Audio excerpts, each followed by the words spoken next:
Negroes in this country are confronted by is with a re-education program, not a re-education program for whites, but a re-education program for black people themselves to eliminate the negative image that has been through propaganda instilled within us of ourselves since we've been in this country. It'll take an entirely new approach to restore some kind of racial pride and racial dignity in the minds of the black people. And once we have this pride and this dignity, we can get the cohesiveness and the unity and harmony necessary to solve our own problems here in the black community instead of waiting for representatives of the white community to come uptown and solve these problems for us.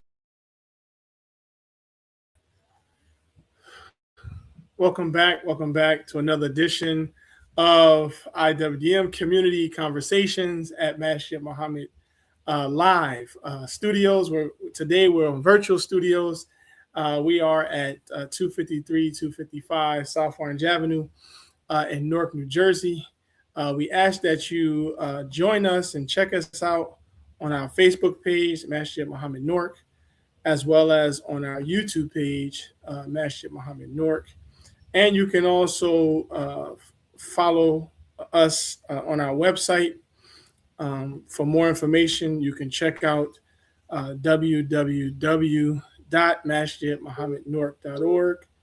That's www.masjidmuhammadnewark.org. We had a special show today. We normally on Friday evenings at 6 at this time, but we wanted to pull it up to Wednesday because Friday, I know a lot of us are going to be out active. Juneteenth is Friday. So we're going to have a lot of activities throughout the city of Newark and throughout the country, obviously. And so we didn't want to, we may go live at the locations that we're going to be at, but we did want to get our interview in this week. We kicked off the series called Masjid Muhammad Newark, or MMN Freedom School, during these podcast series for the summer as a way to inform and educate more keenly in relation to civil liberties, civic duty, civil discourse, and civilization. And so we're honored to have our dear brother today, Imam Shahid Abdullah, who I'm going to bring on. He's known in our community as a griot, a historian. But today we're going to unpack that. I know on our flyer it just says Bilalian Griot, but it's African Bilalian American Griot. And we're going to ask him, of course, to give us some insight on that language, on that expression. So without any further ado, I'm going to bring on our dear brother, Imam Shahid Abdullah. Assalamu alaikum. Wa alaikum assalam. Alhamdulillah, I'm glad you're able to be on with us this early evening. Yes, I'm very glad to be here and with you and your audience to talk somewhat about some of the things that I've been blessed to do and inspired to work on. And as you mentioned, as a griot, usually the term griot is an English term that talks about a person that deals with the history of their culture.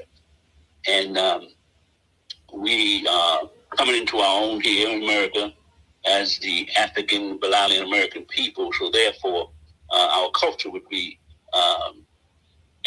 looked at and studied by a griot. So being African American griot, that's basically what it really talks about.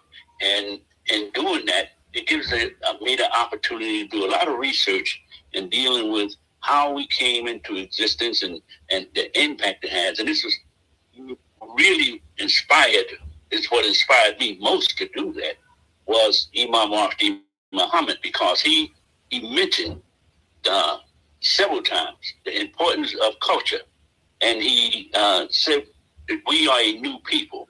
Just that alone led me to begin to research the whole idea of being a new people. How does this come into existence? What is the potential impact of this? What does it look like?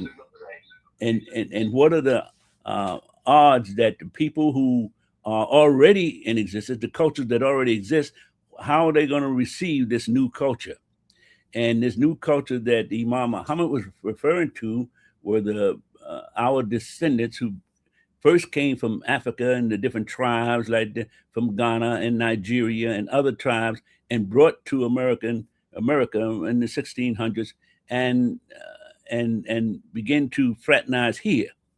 And under the conditions of being enslaved by the European population, our ancestors were able to build something to themselves, which was very difficult, especially under the stress of slavery. But still, they were able to put together and formulate, maybe not in a technical sense, but formulate in a rough and sense of putting a culture together, that their offsprings will be able to look at the culture and build and develop and evolve into a new culture. And that's basically what happened with us as African American people. We've been struggling. I myself, I was born in 1942, which gave me the insight of going through several generations of African Americans who's been exposed to different explanations as to how we came into existence, what is our purpose here, and different ways other people begin to look at what we were doing and what we can do. So it gave me that opportunity. Consider the opportunity, and I consider we all have this opportunity. Whoever's born at a particular time, and if Allah blessed them to breathe the air and live, so they have an opportunity.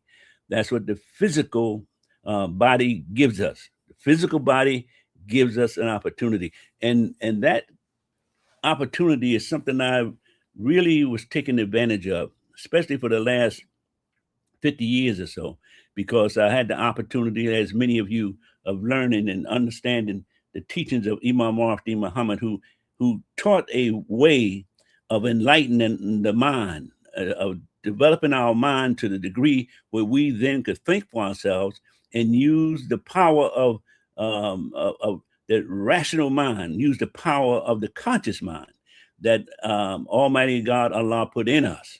And all human beings have the same mind. The difference is the physical makeup.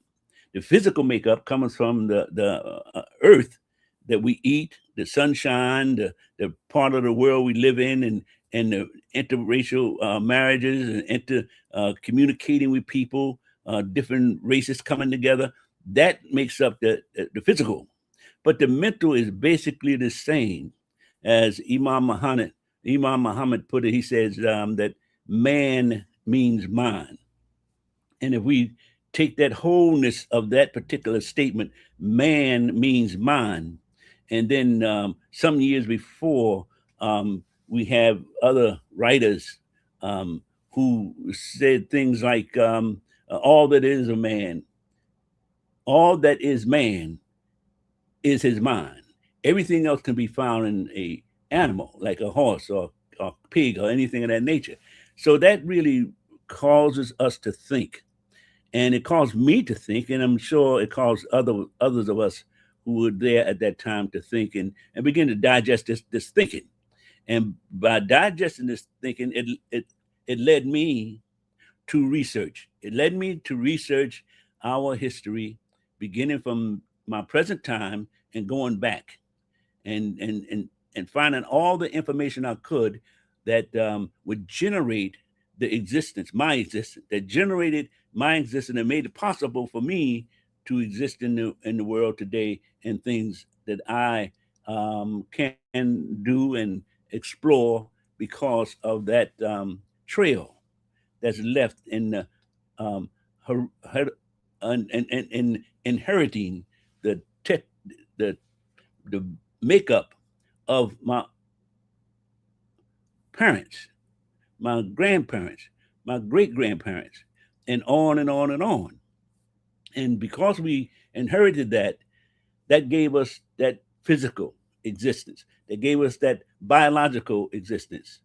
And the cultural existence generally comes with the fraternization of the people amongst themselves, learning what's values they have, the way they look at the world, the way they look at hierarchies within their own structure. All of these things are basically the cultural development which shapes our identity, which shapes us as individuals. The physical world gives us a physical appearance, gives us a physical appearance that we can, what we look like and what we can do, but is that cultural development that shapes our identity, whether we have a positive identification with our physicality or whether we have a negative identification with that.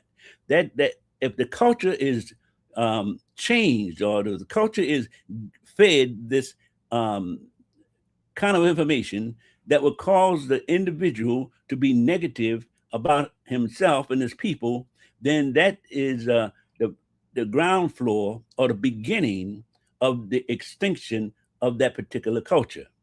And we find that this has happened to many cultures before us.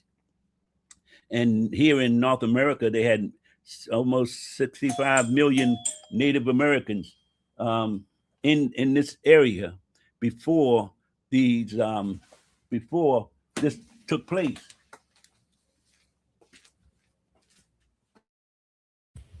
Yes, sir. So while he comes back, we're here live on Masjid Muhammad Noor Community Conversation with Imam Shahid Abdullah, our African Bilalian American Griot, who has been sharing with us the importance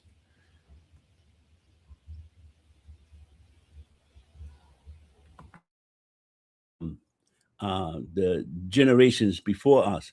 And this is not just with the African American people. This progress happens with all cultures. All cultures come in existence the same way. They don't necessarily go through the same social events and the same conditionings, but they do go through the same process. And that same process is, as I was saying, that's where we develop our positive self-image of our individual selves and the positive self-identity. And most of us know that in Imam Muhammad, he had put a lot of energy and information into developing our self-identity as a human being. And that's very important also, because before we can really hold true to any cultural development we have, if we don't see ourselves as a human being equal to all other human beings, then whatever cultural development we come through is going to be negative. It's going to keep us in a negative state of mind, because we're going to think that we're not as good as another people, as another culture.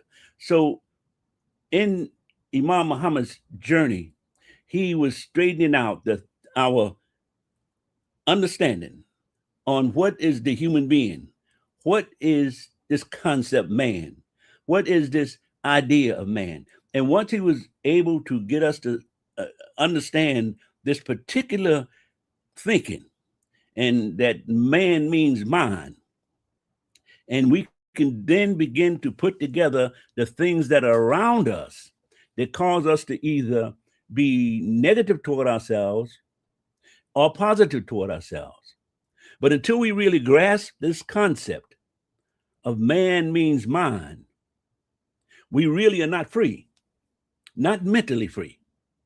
We are physically free, but we're not mentally free, because if we don't grasp the concept of man means mind, then those who do understand that concept of man means mind, then they can manipulate us through the different facets that exist in the human life, such as emotions. They can manipulate us through emotions. They can stimulate our mind to be off track in the development of ourselves. This is a scientific, not necessarily investigation, but it's a process. It's a process that's in nature, that Allah has put in nature in order for each civilization and each culture to reproduce itself. Each culture can reproduce itself simply by having a conscious understanding of who they are, what their existence lead them to, and what they can contribute to their lives. And then they have to base all of that based on the language they speak, that holds them together. Based on the things that are important to them, that holds them together.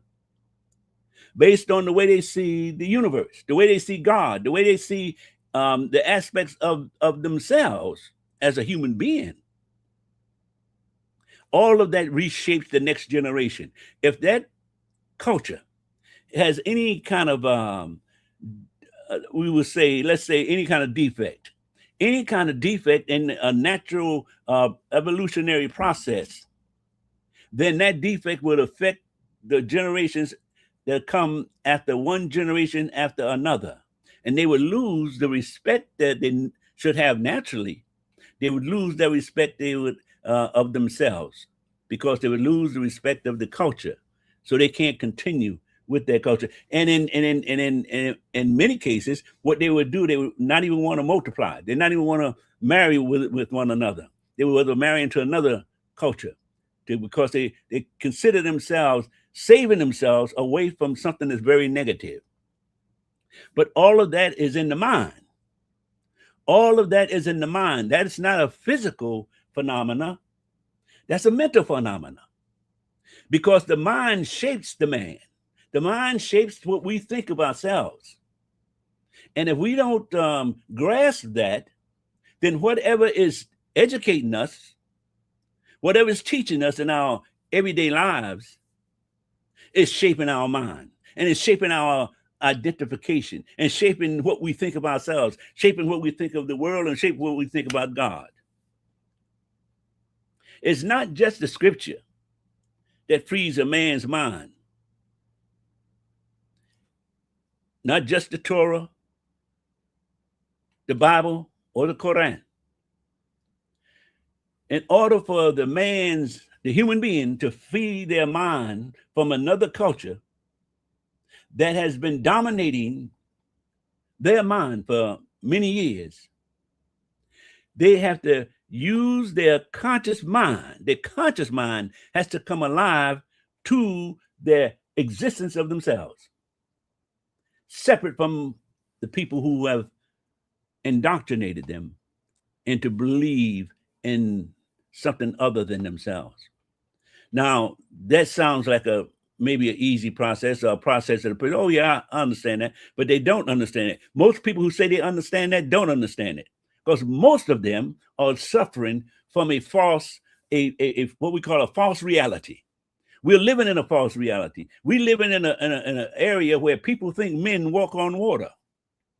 We are living in a reality where people think that rods turns into snakes, that a man can throw a rod on the ground and it'll turn into snakes. Regardless on what that represents and the idea of it. But we live in a time where the real world that we call reality is a false reality. The reality we living in today doesn't hold up to your mind. If we would use our mind, if we would use the powers of our mind, this reality we live in could not hold up. We could never be deceived by this reality we live in and the people who control this reality. If we use a simple process like the Quran says, guard your mind, and the Quran encourage us to think. And Imam Muhammad has expressed to our community, he says, follow the logic to its logical conclusion. That's the process in which Allah has put in every human being on the planet Earth. Every human being that is come into existence with that power. The power that's in their mind to follow the logic, whatever the situation may be, to its logical conclusion. And the other aspect that's in the creation of the human being, that we may not go into it too much this evening, but because we want to get to the part about why we are here and what do we have to offer. But the other aspect is what we call in the Quran, they call it taqwa. Most most people don't use that term and concept in the proper way, because we get our thinking and way we look at religion from another religious group. We get it from the Christians, we get it from the Jews who came before the Quran was revealed, and they had the masses of people thinking in a particular way, following that false reality. And in teaching them to follow that false reality, we sometimes miss the very simple aspect of something as simple as when Allah says, "Zali kitabu la rayba fihi hudan lil muttaqin." He's saying that this is a book, in it is guidance for those who have taqwa. And if we understood that that is saying that the human being is created with the inclination to do the right thing. The human being was created by Allah with the inclination to do what's right within their culture, within their society, within their family. They're created to do what's right. They grow into that, and the culture then supports that that position of taqwa. The culture in their family that they live in, the people they live around, supports that position of doing what's right. That's so important, because if we don't use our rational mind to use the logic to see the point, how that particular point is so simple, but it's so impacting. And that will help us to move toward what is right. Move toward what is right. Doing what's right. And it's logical. It's logical for us to think that. Why? Because we believe that the Creator is not an evil creator. We believe that the Creator creates things in their right form, and for them to excel in the right form. So if we believe that, then the logic is in us, in each human being, is the inclination to do right. Our logic will bring us to that point. And once we begin to understand how the logic works, then we begin to understand how important culture is. How important culture is. Culture is so powerful and so important that the Quran and other religious books relate to culture in symbolic terms, like women. A woman is considered a culture. Women are considered a culture. Mothers are considered a culture. Whenever you see the female term, it's taking on that concept and idea of a culture, because a culture molds and shapes the identification of people. So the woman, even though the woman may not be of age to bear children, but she's going to be that she's physically capable,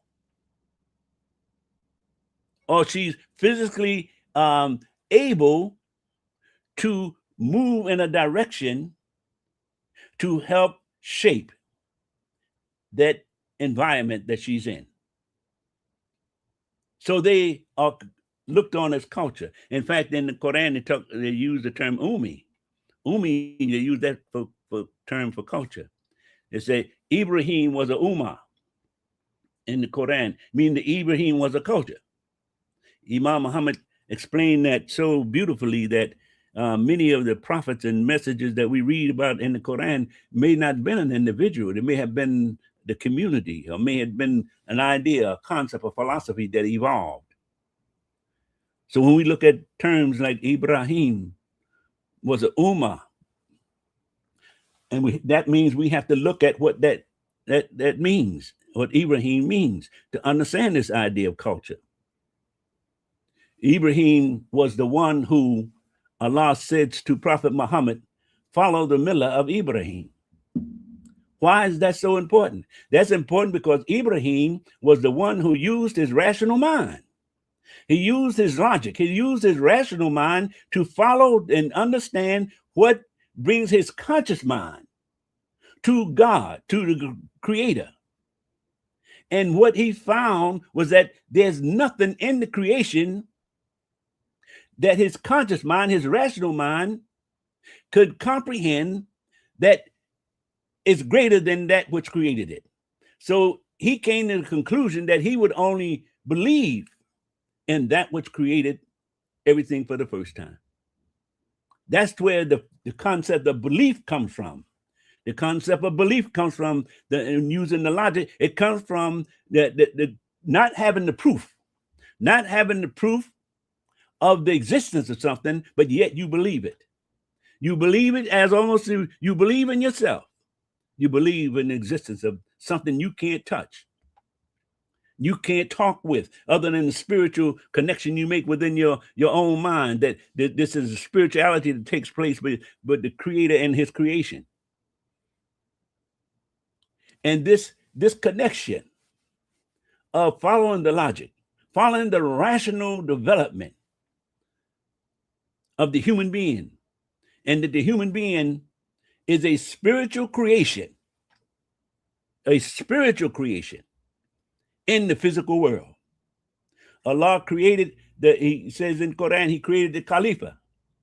He created a spirit that would live in the physical world and control the physical world with his power that Allah had given him. And he, getting back to what Imam Muhammad says, when you look at man means mind, that is talking about Allah created the mind in the physical world. And it's the mind that controls the physical world. The physical world doesn't have control over the mind, although we see hurricanes, we see floods, we see earth cracking, and all those things happen. But the mind all the time is figuring out a way how to dominate and control the wind, control the water, control the rain, control the lightning. He's figuring out every kind of way how to control the energy that comes from the sun, control the energy in the earth, because the mind is that powerful that Allah created it. This is why when we look at some of the symbolic terms, the malaika, when the angels, when the creator told them about this creature, man, they couldn't understand how you would create something with that kind of power and give it the freedom of growth. And as you know, the first thing, in order to accept Allah, the first thing you have to be able to do is say la. No is the first conscious move that the mind is making. No, I don't have to. That kind of power is necessary in order for progress to be made, in order for this physical creation to be changed and developed by the mind. Because if it didn't have that power, then it would be stuck in the same position the birds are stuck in, the same position that the gorillas are stuck in, the same position that the lions and the bears and all of the other creatures are stuck in an environment that they cannot get out of. And they can't get out of this environment because they accept their position. They accept what they are and how they're created. They accept the life in which they found themselves, and they live that life generation after generation. But that's not so with the human being. That's not so with this mind that Almighty Allah created in the physical world. The human being believed that it could fly. It looked at the bird and said, I can do that. It didn't just stay on the ground and take his position and take his lesson of what we can and cannot do. No. The human being continued to believe that it can fly. It could turn water into electricity. It can turn all of these things. It has done this particular or these particular aspects and developments in a relatively short period of time. Do you know that the creation of AI is we here 3,000-4,000 years, 6,000 years. And this creation we're in is billions of years old. And the human being is so new. But yet, because of the mind, the human being is able to change the creation and takes the creation into a new form. Allah has created the human being to think in what we call the imagination, to use the mind to create an image that doesn't really exist in reality, but it looks so real in the mind that the mind convinces itself that it exists and can exist. If it doesn't exist, the mind goes to work to try to create it. That's the power of imagination that's in the mind. This is why some of the great thinkers talked about the mind, and why Imam Muhammad pushed us to see that man means mind. You know, ancient Egypt were great scientists. Ancient Egypt was great philosophers and did a wonderful work in developing the human being in our industrious nature. But they didn't have this concept of the mind that we have today. They didn't have this concept. They thought that the energy that was driving the human being was the heart. And you can see it even in those who, in the religious texts, it talks about the heart as being the center. The physical heart, the one that's in the chest. They thought that was the driving force of the human being. And the reason they thought that was because of the impact the heart would have on any living person. If you feel fear, the heart is beating fast. And the reverse it, if you feel love, the heart beat fast. The heart was in every kind of emotional aspect of the human being. And the reason that exists is so that the adrenaline that causes the human being to get energy in different parts of the body quickly, it is the heart that has to pump it there. So Allah created the heart to respond to situations that would come up, that it needed the adrenaline to move all in the human body so the human being can move itself out of the way of danger or into something that's not harmful. Even as we think emotionally, it's still that adrenaline and that thinking that comes for the physical body, but the emotions come directly from the brain. The brain contains the emotions. The brain contains the logic. The brain contains it, and the way the brain contains it is in the form of and use it to create the mind. The brain itself is the physical world, and the mind is formed from the brain in the darkness. As it gets the five senses, the six senses, and there's more than that, because we had the sense of taste, we had the sense of also the sense of balance. We had the sense of timing. You know yourself how you can get into a particular time and get in conjunction with the whole motion of the creation, the sun, the moon, the stars, and we go accordingly because of that sense that's in us, in the human being. So the human being's physical body has all of these sensations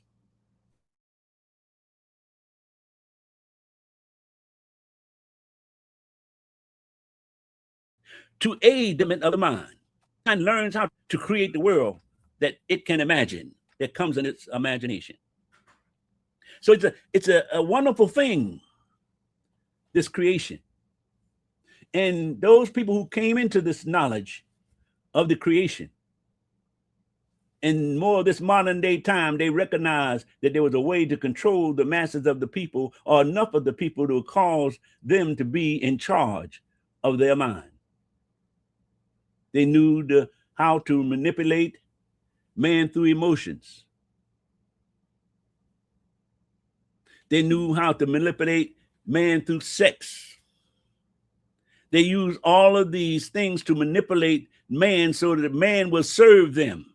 And those aspects of the human being that gets into that kind of thinking, of controlling the minds and development of a human being, it even looks like, well, in early times, in our development, Master Farad Muhammad pointed out that that's what the devil is.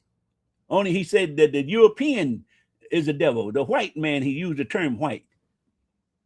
So we know that's not really a human being. There's no such thing as a white man. But he was talking about the conditions that were brought about to rule over other people. The devil. That's the most evil aspect about the development of the human being, that the human being has a weakness. And that weakness is that we can be shaped and molded, which is actually a strength, but it's also a weakness. Because of that being able to be shaped and manipulated also is necessary for our growth and development. And if we allow ourselves to succumb to the weaknesses that are within us and don't turn those weaknesses into strengths, then we will become those weaknesses. Then the term devil will be applicable to those people who manipulate the masses, manipulate people for their own growth and development in terms of power and control. But once man recognizes the importance of developing the taqwa, then man can work his way away from that kind of creature that we can become. He can work his way away from the creature that controls other people through murder, death, and lying. He can work away from that.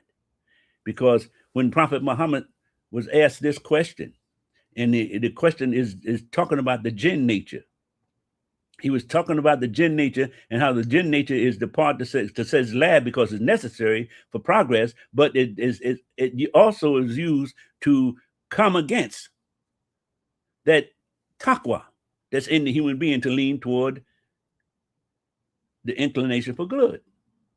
So what Prophet Muhammad ﷺ said to those who was listening attentively, and they asked a question before he said, they asked him a question. They said, what is this? And he told them the jinn. And they asked him, do you have a jinn? And Prophet Muhammad says, yes.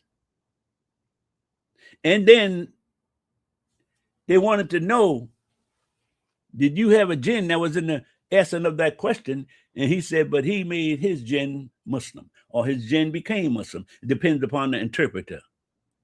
But we do know for a fact, if those who believe in Quran and follow the logic of the Quran, we do know for a fact that in the creation of man, the Khalifa, that Allah said to all the creatures, all the malaika, and that includes the jinn, the nature, all the natures, all the emotional nature, to make sujud to his creation, his man, his Khalifa. To make sujud mean bow down or surrender is even a better understanding. Surrender that which I have created in you. You surrender that to my Khalifa. When he comes to you for it, give it to him. They're commanded. So the jinn is commanded to obey the Khalifa. The malaika is commanded to obey the Khalifa.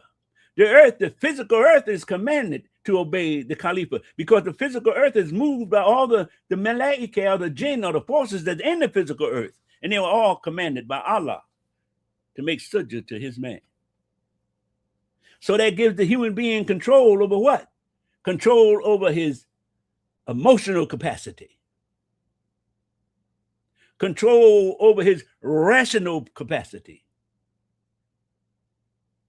Control over his mind, his conscious mind, the mind that comes alive to everything that's in the universe.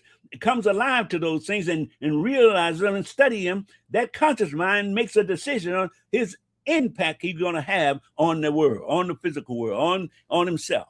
That conscious mind. the controlling aspect of the human being. All of that is so very important, especially when we start talking about this concept of culture. If on any of those levels, the culture ceases to exist or ceases to teach those in the culture, those vital aspects of the human being, then that culture, as we said before, can be misdirected and then can become extinct.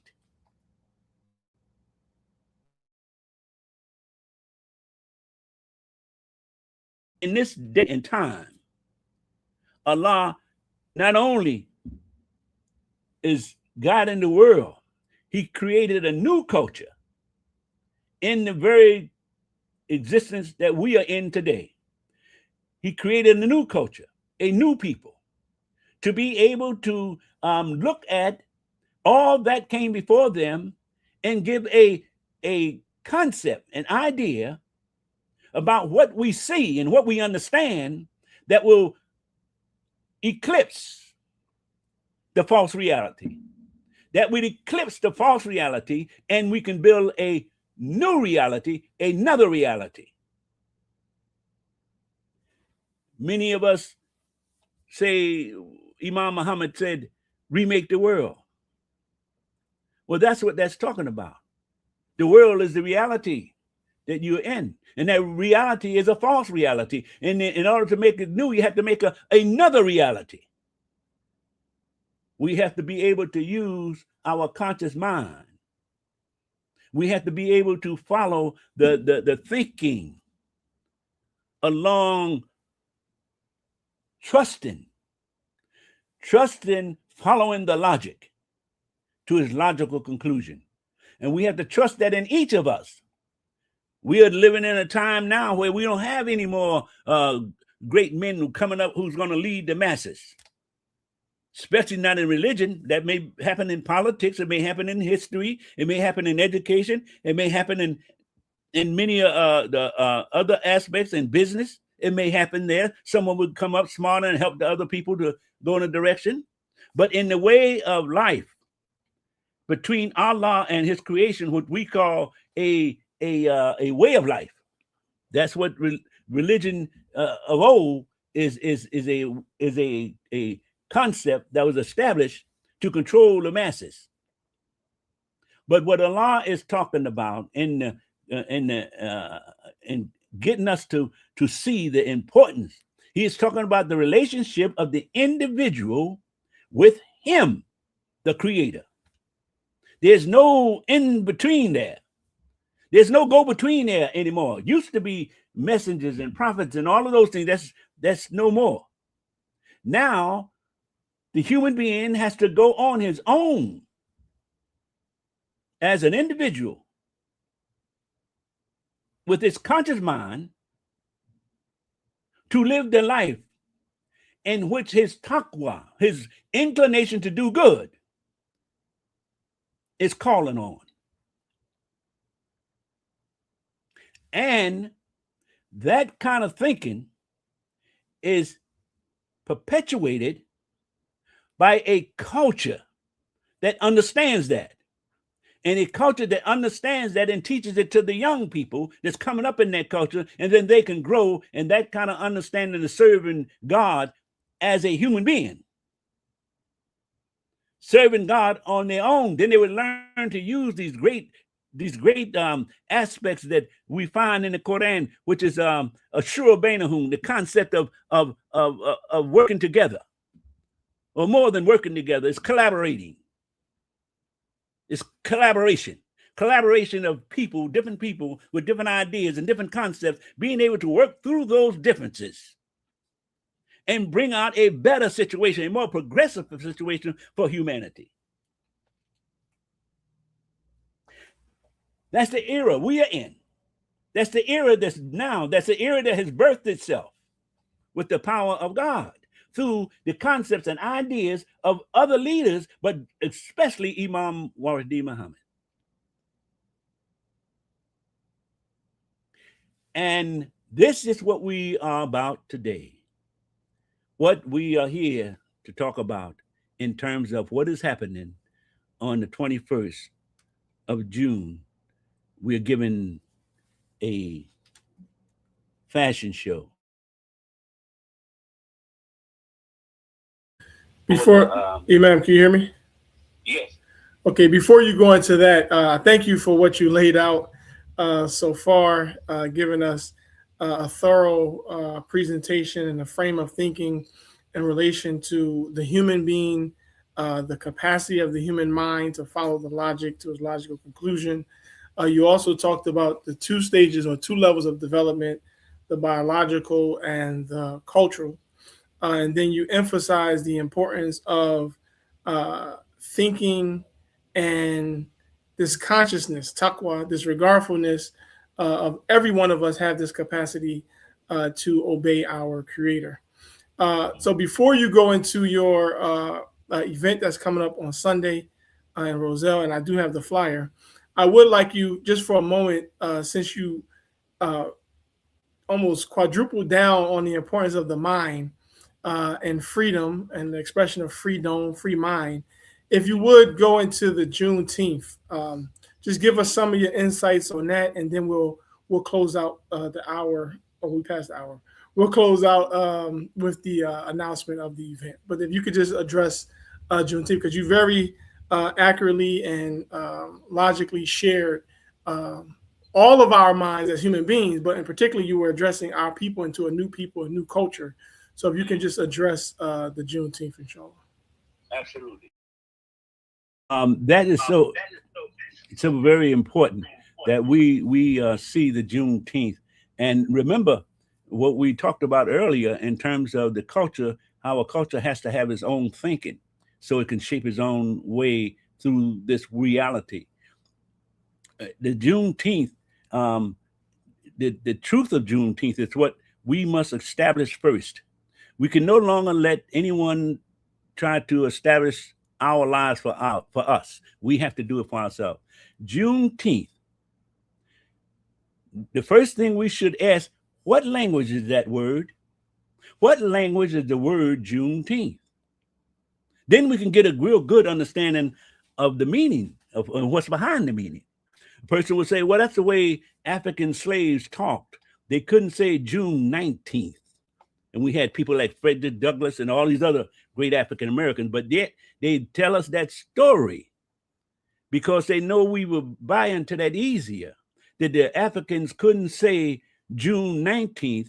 So in order to celebrate that particular time, they said Juneteenth. When we trace the history of the African Americans, before we became African Americans, and that happened in the Revolutionary War, before that time, we were developing the culture. And in that culture we was developing in Texas and other places, it wasn't just taking place in one area, it was taking place in different areas, but in some areas it lasted. In other areas it waited out. It became obsolete.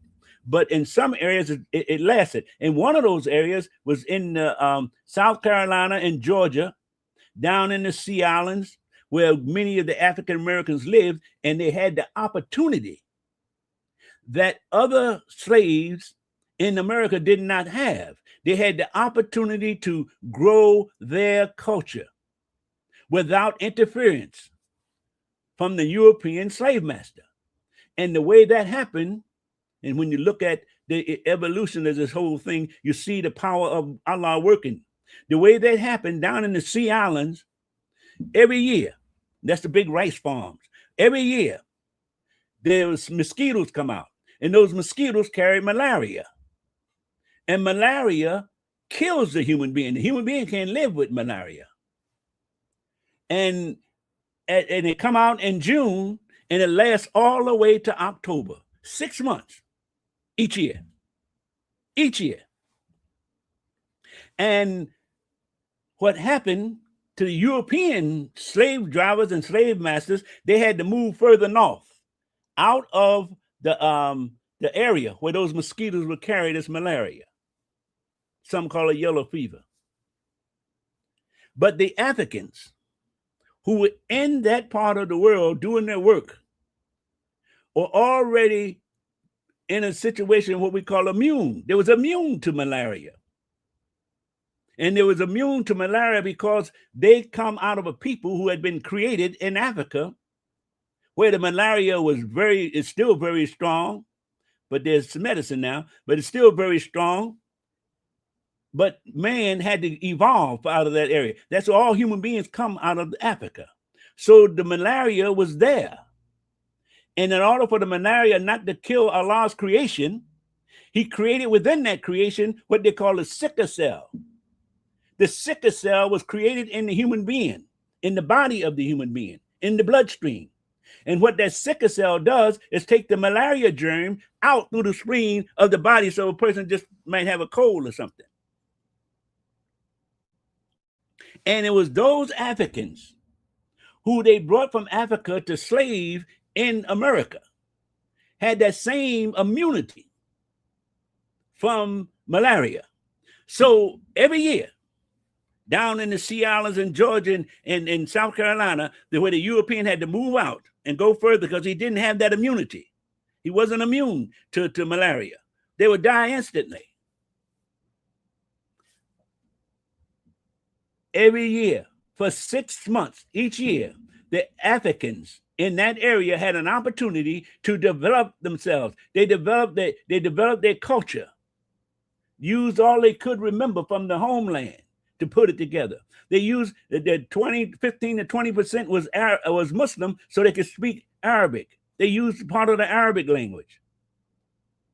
They used the language of the Northern English people and the Scottish who spoke in those areas where they were. They used that language and mixed it with Arabic and some of their own languages they could remember, the words they could remember from their own African dialects. And they created this language they call Geechee, a powerful language that if you hear somebody speaking Geechee, you think they trying to speak English, but you can't understand what they're saying, but they can understand what they're saying easily. So they had created a method by which they can manipulate the European simply by talking around them in a language that sounds like their language. And so the European would just be thinking that the African was too ignorant to learn English, when actually they created a whole new language. And in that language is where we find words like these terms, Juneteenth. Now, we may not say that's an absolute situation because the Sea Islands was a long way from Texas and so forth and so on, but the slaves were being transported all over. But we have evidence that the Geechee language was being used by the slaves to travel all over America, wherever they was going, wherever they were taken. They built their first African village called Fort Moose down in St. Augustine, Florida, when it was still owned by the Spanish. And this language evolved, and this language was the foundation. If the African Americans could have kept this language running throughout our whole lifestyle, life in America, we would have been a much stronger people, because it is language that binds a culture, that keeps the culture together. This is why you see people who come to America, they don't give up their language. You talk to some of the people that speak in English and so forth, they've been here 12 years, 15 years, they keep their language. And they go, there's some people, they say, if you go into some parts of New York and walk around several blocks, you wouldn't see any Jewish people, Hasidic Jews. They don't even speak English in those areas. There's some towns, you go to Chinatown, they speak Chinese and different dialects of Chinese, because that's the foundation of culture. Without it, you're lost, because then you have to deal with the language of the conqueror, the oppressor. then the oppressor gives you a language that keeps us enslaved to that oppressor. And you don't have a way out. There's no way out of that. If you're being taught a language that keeps you enslaved, then your mind gonna become that slave. Although the bracelets or the handcuffs fall off your arms, but it doesn't fall off your mind. And without a language, it's impossible to overcome that. That's why Allah blessed us to be able to create a language. And there's many of you and me and all of us who think we don't use that language today. We use it. I hear people saying, "You fitting to get in trouble, boy. You fitting to do something. You fitting to do something you ain't supposed to do." That word fitna comes from the language that was created in the South, in the Geechee language. It comes from the Quran, because some of them were Muslims. And if you study your Quran, you'll see the word fitna in there means trouble. Fitna, just like that, it means trouble. Something that causes trouble, harm, or anything that comes directly from the Quran. And that's part of the language African Americans speaking in New York City and other places. But they don't want to identify with the language, the Geechee language, because the European told them that was a ignorant Africans who could not speak English. That's why they speak that language. So you get Africans who could speak Geechee, like one of the judges, the supreme judges right now can speak Geechee. He wrote in his book about it. But they don't do it often because they still think of it as negative. But we are coming around. Some now into research and understand how important language and have a positive identification of language is. So when we're looking at Juneteenth, we get a better understanding of what that is about. What is that about African freedom, or is that about an opportunity for the European people to make us think they freed us?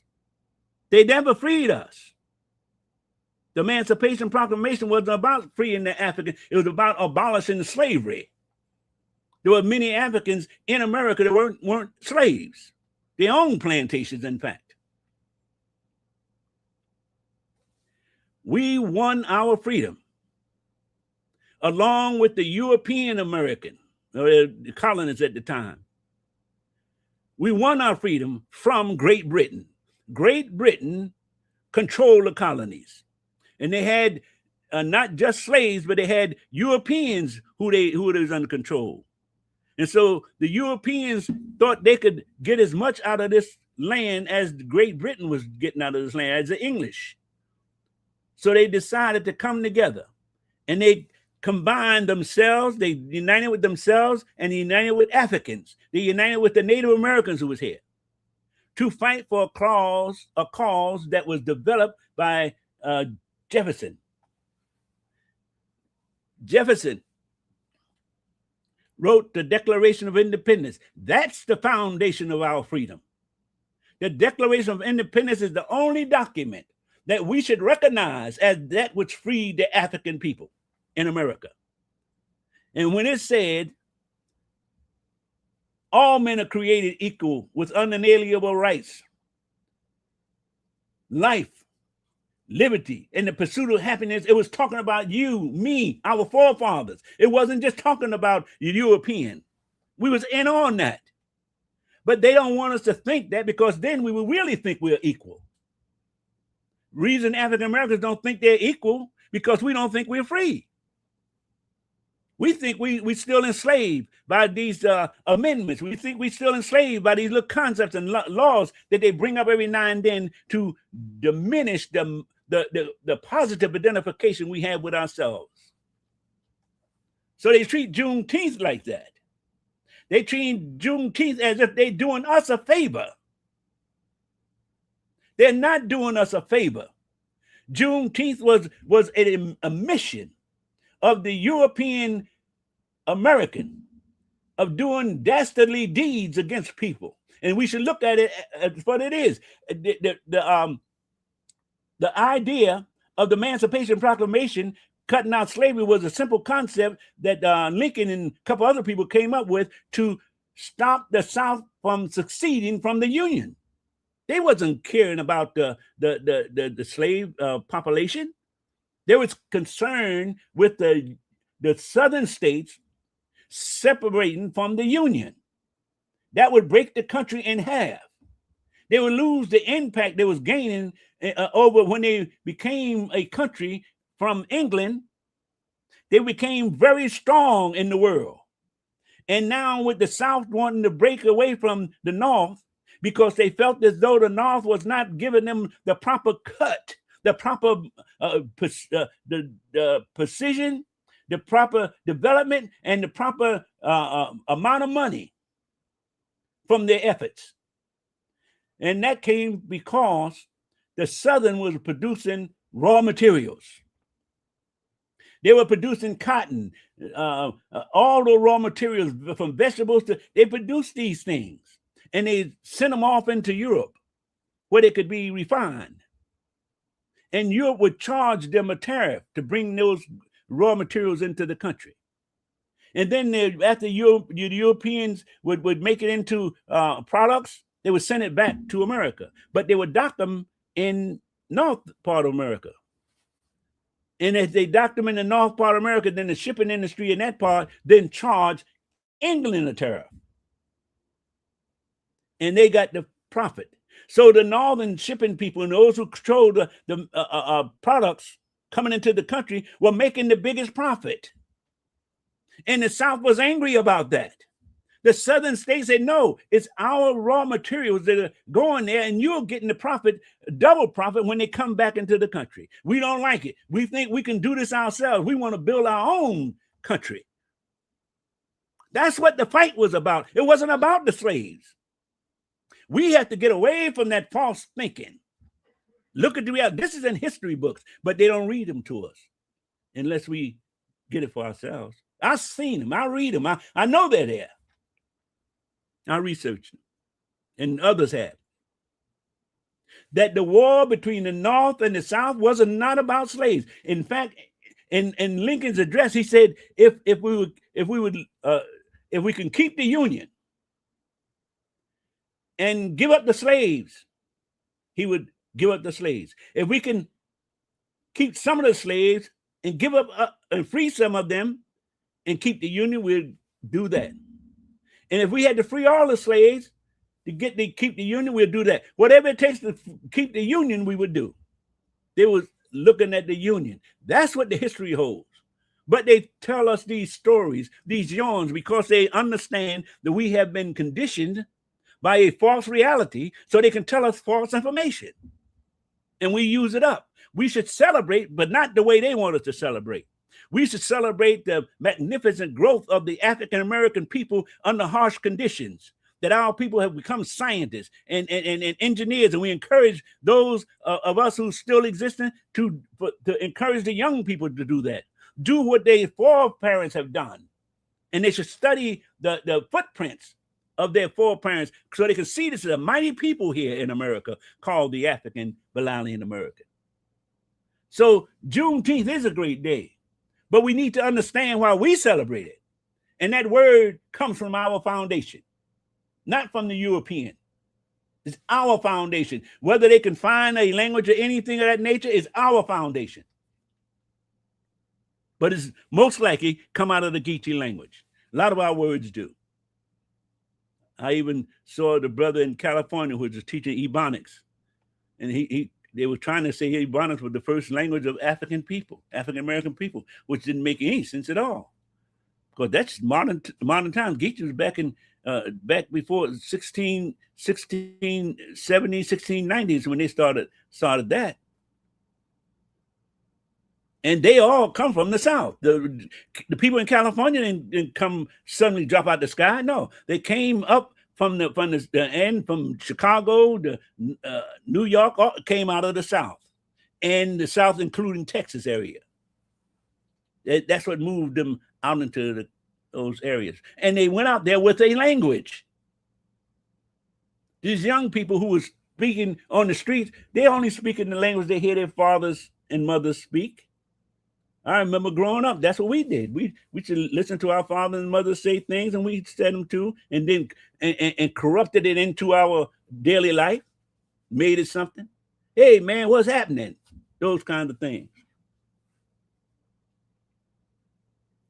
No, we have to look at Juneteenth, but let's look at it with a critical eye. Let's look at it an eye that talks about progress. Let's look at an eye that talks about progress and the development of the African-American people, more than singing and dancing. They just want us to sing and dance because they can entertain us. They want us to stay entertained so they can entertain us and bring the work and bring us back to work for them to build their empire. Entertain us and bring us to work the next day so they can build their empire. Entertain us, bring us to the work so they can build their empire. That's the psychology they use on us. We should look at Juneteenth as a day on which we all put emphasis on the progressive thinking of the African American people. Even if you have the different religions, different philosophies, is that one day we should try to collaborate with one another in groups to bring about progress amongst our people. Yes, Juneteenth is important, but let's give it its great importance and why it's so important. When we do that, then we'll get much more from Juneteenth. And let's stop saying that Abraham Lincoln freed the slaves. He didn't free the slaves. Slaves was a population that was housed as a workforce by slave masters. But the African people won their freedom when we fought against Great Britain with other Europeans and other Native Americans to break away from that tyrant, the empire of Great Britain. That was the first sign that the empire of the British Empire was coming apart, was coming down, when the American colonies broke away and became a free nation, the United States of America. And we are part of that. Our parents died in that war. They died trying to establish that freedom. They have monuments built about African American people, the Buffalo people. They have in England, in New England, they had African Americans who fought and developed the colonies to preserve this nation. The European American is guilty of hiding the truth as they teach a history that's twisted and doesn't hold under truth. This is why they don't want to teach history anymore in these European schools. They're trying to eliminate teaching the entire history, teaching a reality that's correct. They don't want to teach the correct reality. They want to continue to teach a false reality because they don't want the African American people to grow at the rate of progress that we see and have seen our people do. Even in chains, we were inventing concepts and ideas. We are the ones who helped make this whole society so-called lit up. It wasn't Thomas Edison. Thomas Edison was a couple of them, not just Thomas Edison, several Europeans was trying to make the light bulb in order they can use it in the houses, in residential areas. They couldn't do it. Couldn't get it to burn for an hour or so until an African American came along named Carter G. Woodson. Louis Latimer. Carter G. Woodson was the one who started the African American Cultural Month. Louis Latimer was the one who developed and got a patent for the carbon filament in order to make the light bulb burn. This is in the history books, but they don't teach it. They'll talk about Thomas Edison and never even mention Lewis Latimer. But fortunately, I happen to be from Roselle, New Jersey, is the first town that ever was lit up by that light bulb in the residential towns in the world. The first one in the world. So they didn't know, and I went all through high school in Roselle. I never heard the name of Lewis Latimer in relationship to anything really, but definitely not in relationship to the light bulb. But yet Thomas Edison, we got schools learning after Edison, we got towns learning after Edison, all of those things, as if he invented the way to burn the light bulb. The light bulb was not new. The idea wasn't new, but keeping it burning was what made it work. And so Lewis Latimer is the one who fathered the books on light and how and all of Europe and England. He was invited to England to stay there, to teach them, and China and all these places that was learning the concept of the fluorescent light. It was because of the work of Carnegie, of Lewis Latimer. Maybe we need to talk about Carnegie Worcester sometime too, but Lewis Latimer. So it's a reality on how should we look at Juneteenth and how we should start celebrating the concept of progress. Everything should be about progress during that time. We should stretch it because it also falls in Father's Day. That's the reason we are looking at this Father's Day program. Sometimes they're on the same day. They're on the 19th.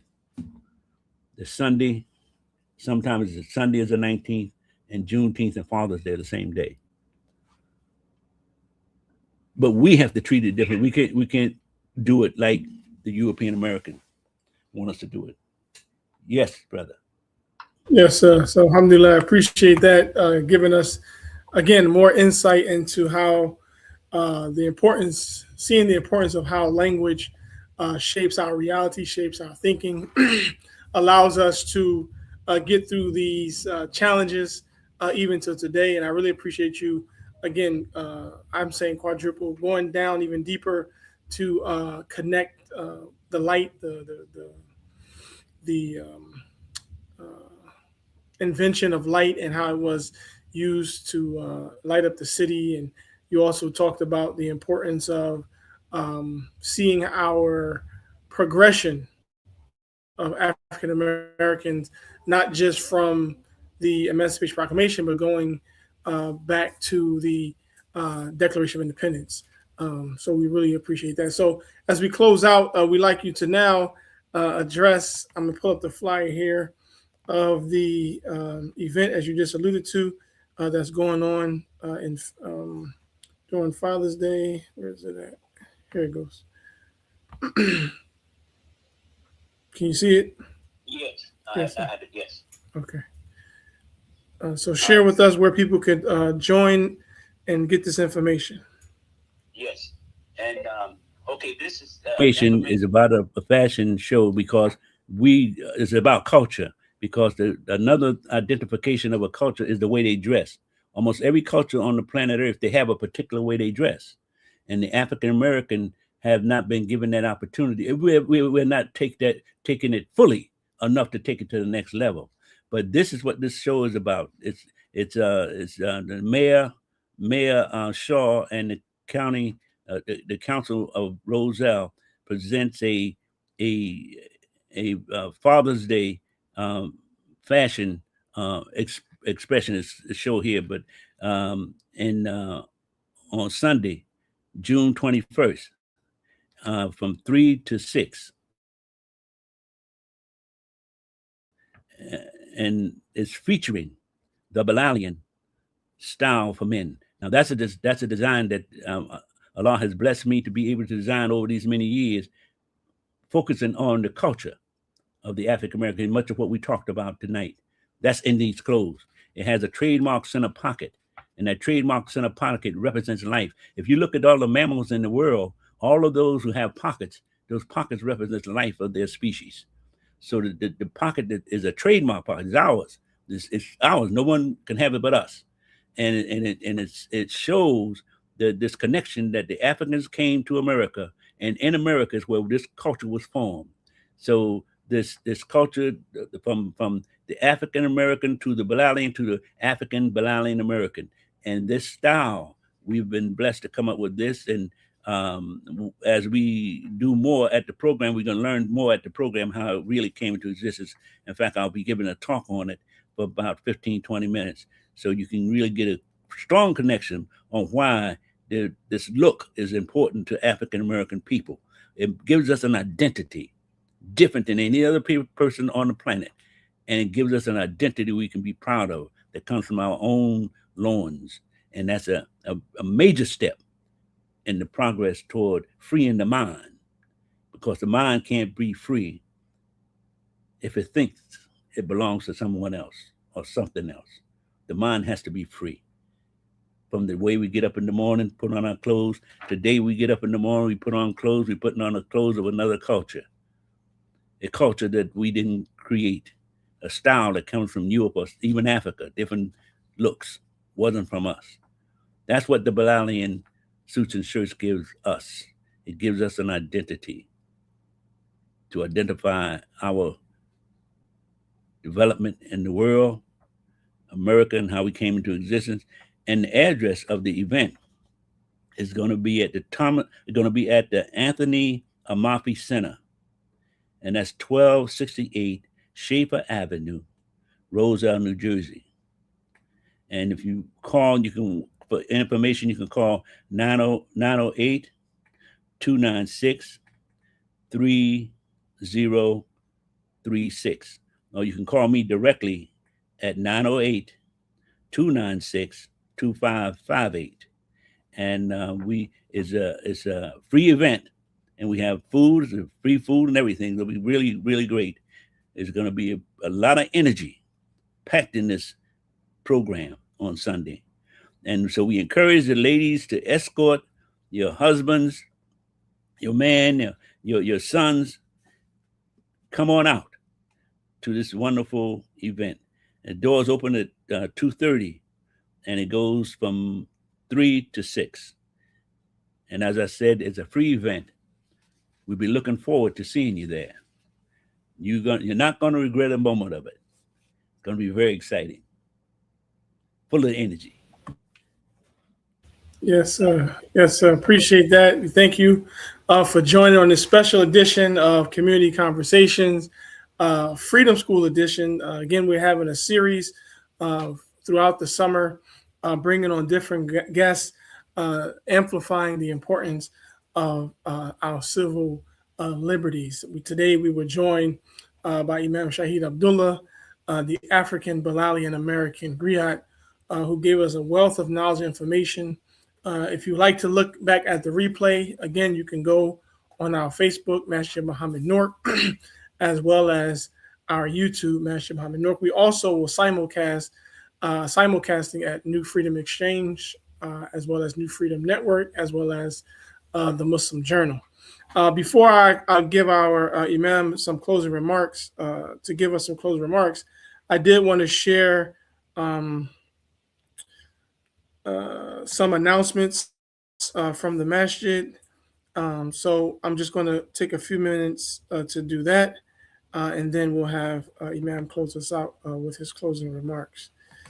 So at our masjid, we have a mortgage principal campaign drive.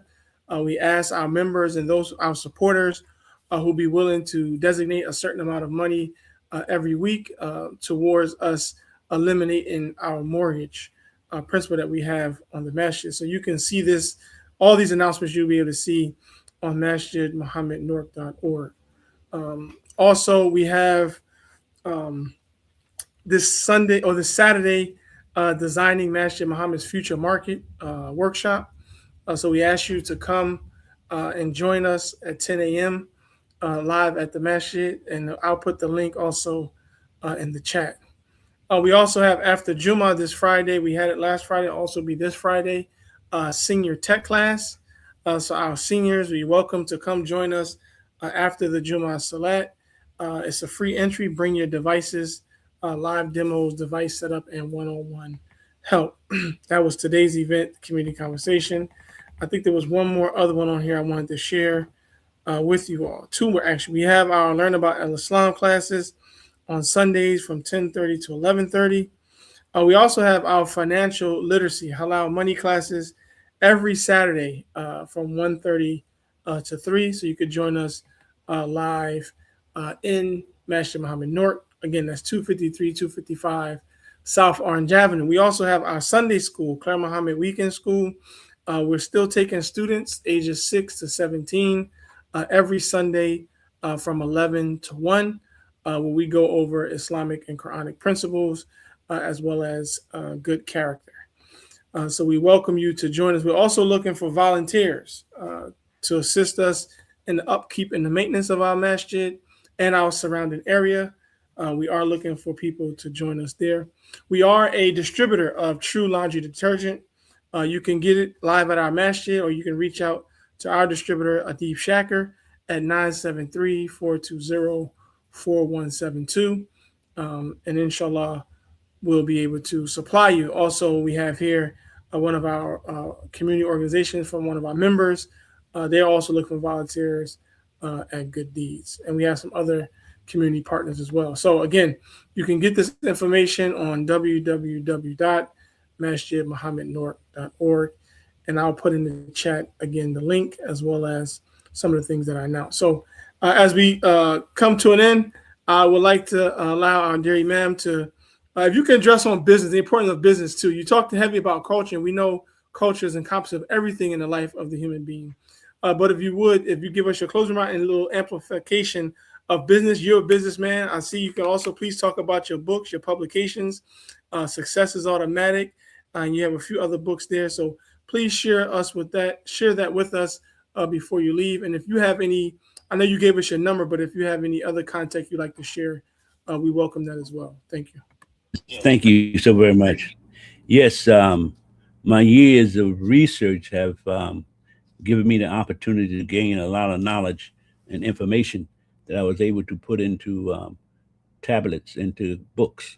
And I'm so grateful for that because it's about, as you say, business. And we say business, but we also mean other words like commerce and economics and the economy. Those are words which are all tied together. And what I've found in researching for my books, especially in Success is Automatic, that is very necessary for us to see this as a natural evolution as part of our life. And as we evolve, these are what makes the human being a human being is that we can become independent. And the only way we can become independent, which means that the physical world doesn't have as much of a hold on us as it does the other animals of this physical environment. And the way we can do that is become productive. And the way we become productive is through commerce and business and doing business with one another. And you provide one thing, another person provide another thing. And these kinds of things causes this, what we call a commerce. It's called commerce, it's called economy. All of that is very important. And if you notice what's going on in the world today, is all about the economy. It's not as much about land as it is about the economy, because the land is pretty much the way it is. And you see that get countries trying to get more land now so they can build a bigger economy. So we have to look at business as a way of life, not as something that we get up in the work and go to work for someone else. No, we have to start looking at business and economic development as part of the gift that Allah has blessed us with. And we should serve it as if we are getting up and eating breakfast in the morning or having a dinner at night. We should think of business and economics and the process of growth and development in that light, because without it, the other very important avenues have a hard time growing. Education can't go far without the economic development of a society, nor can the politics. Politics can't go anywhere without the economic development of a society, nor can religion or faith or culture. The growth of a society is dependent upon how astute the people of that society look at business and the economy and how they use it and love it as if they love their own selves, because their own selves depend on this economic growth as to why Allah has created us in this environment to grow it, to develop it. And we are that creature that causes the physical world to grow. We cause the physical world to change shape, and all of that is supported by business. So yes, business is very important. And those of us who are inclined to it, incline more. Don't shy away from it. Let it become natural growth. Let it become natural to think of the proper way of handling finances. Let it become natural growth, the proper way of giving. And this is another part of business. A lot of people don't realize it, but it's charity. It's really a function of business. It's a function of business to keep the society growing. That if you are in business and make a certain amount of money, then you can give to someone else, and that gives them the same opportunity.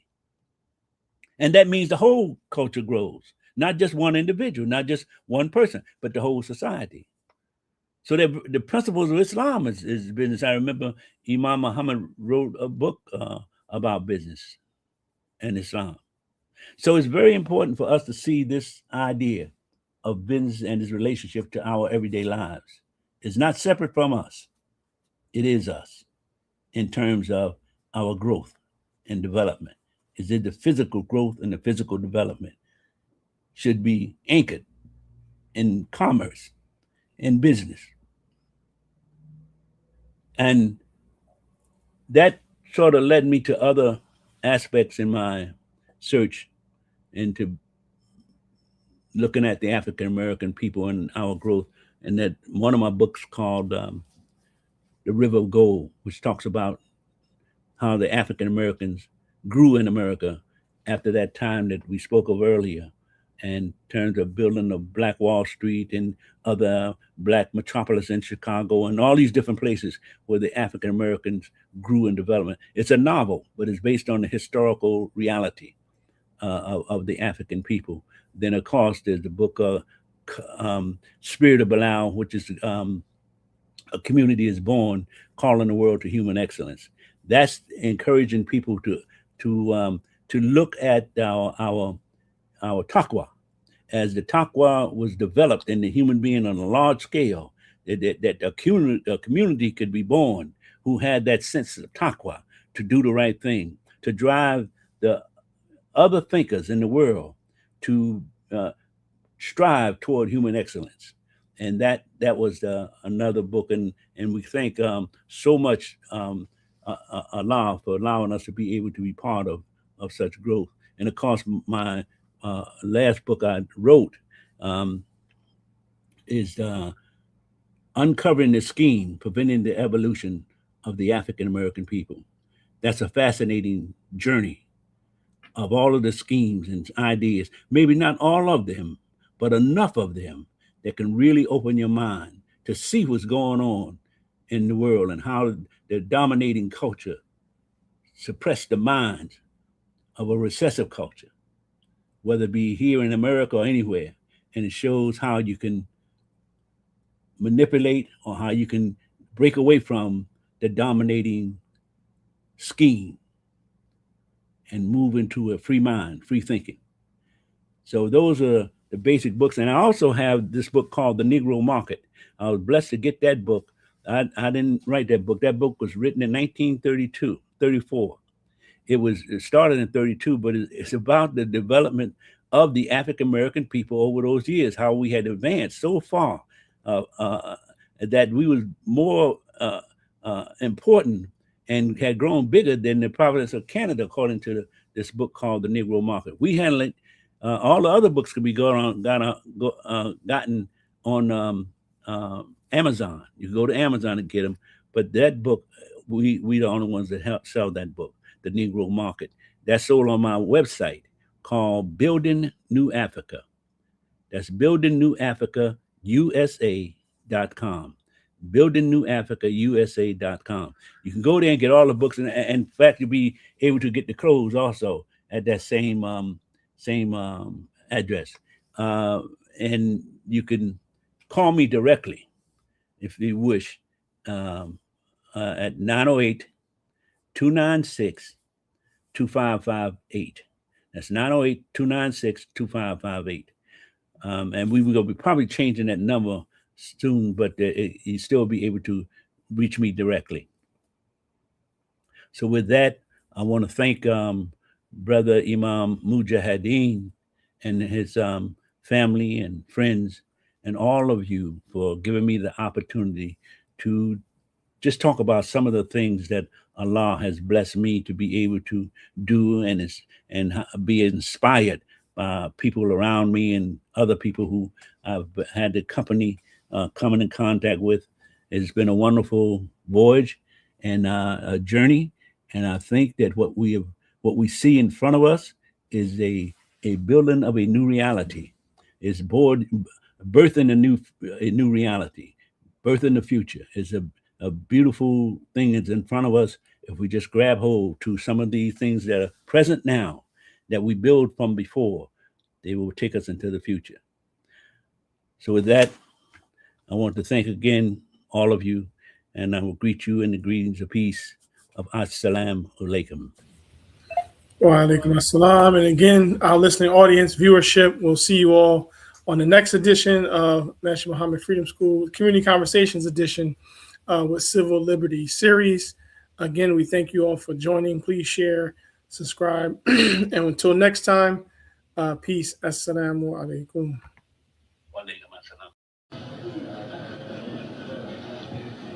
Now, in concluding this, when the slave traders and the black traders of Africa, traitors, different, traitors, when the slave traders and the traitors of Africa called themselves Muslims, were fighting each other and carrying on and weakening their people over there so that the white traders come in there and get us, take us on slave ships and bring us here. Now, all right? Yeah. So now, when all that happened, what you think was happening to our human soul? Let me tell you, God has given me an eye to see into the very abstract form of the human being by my study of the Quran. Yes. Now, I'm going to tell you what was happening. I know, as if I was there. The soul of those victims had given up on this world. They knew they were going to their death. They knew they were going to circumstances that were going to finish them off. They would never have their lives again. They knew that. But in their soul, they were saying, our children will one day be free again, and they will serve God. We have failed, but our children will one day serve God.